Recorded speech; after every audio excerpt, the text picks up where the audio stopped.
This weekend, the stars of the NASCAR Cup Series will be going to Circuit of the Americas for the first road race of the 2026 Cup Series season. And with that, here are 5 drivers you need to watch going into the race at COTA.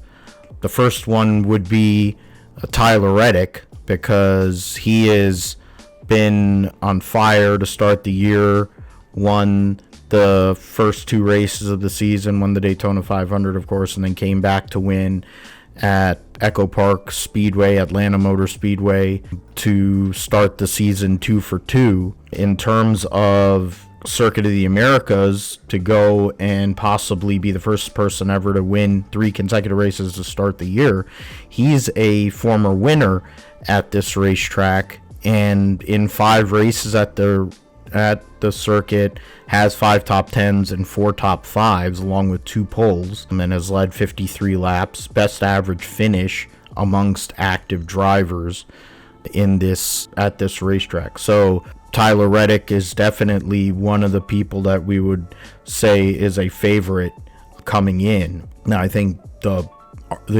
definite favorite and the person that everyone's going to be looking at, the only road race that Shane Van Gisbergen did not win last year in the Cup Series, was this race last year. But coming off a year he won 5 races, he's raced here in a V8 supercar in the past. He is someone who is just absolutely unbelievable in anything that he drives. And he's had a great start to the season as well. Right now he's on the cutoff in terms of points, but it's very close. And a strong weekend at Circuit of the Americas can move him up in the standings. And that's something where, I think is very possible for him to go and do that.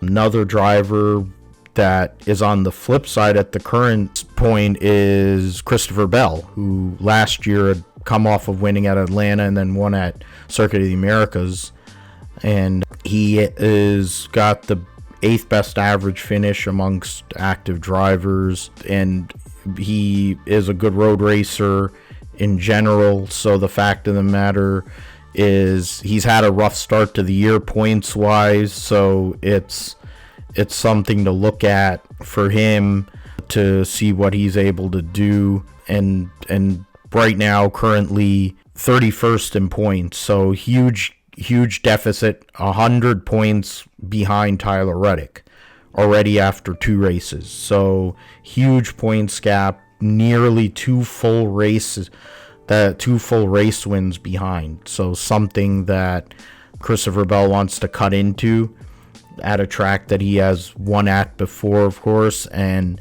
has 3 top 5 finishes at. So that is someone that I would say we would have to go and look at as someone that can have a good weekend. Another driver who's down there in points with Bell is Alex Bowman of Hendrick Motorsports, the driver of the 48 car. He, amongst active drivers, it says second best, 5 top 10s, 3 top 5s, average finish of 5.2 in 5 races at Circuit of the Americas. It's a great circuit for most of Hendrick Motorsports, current drivers there. So Byron has won there before, Elliott's won there before. So for Bowman, rough start to the points for him, rough start to the season. He's going to want to get himself situated, and COTA is an opportunity for that. He's a former winner at the street course at Chicago as well.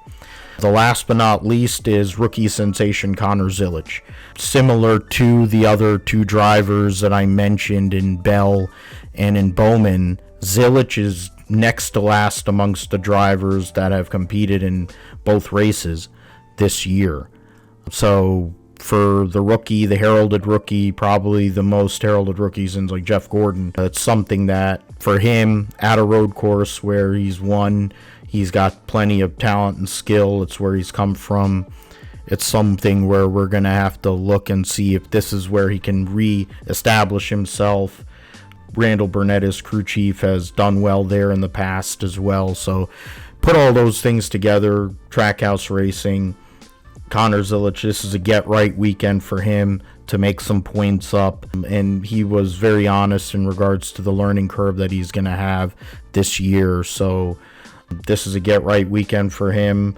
But we will see how that all goes for those 5 drivers, and whoever else stands out, we'll talk about here on Motorsports Reports and on the Gripster podcast. So stay tuned for that.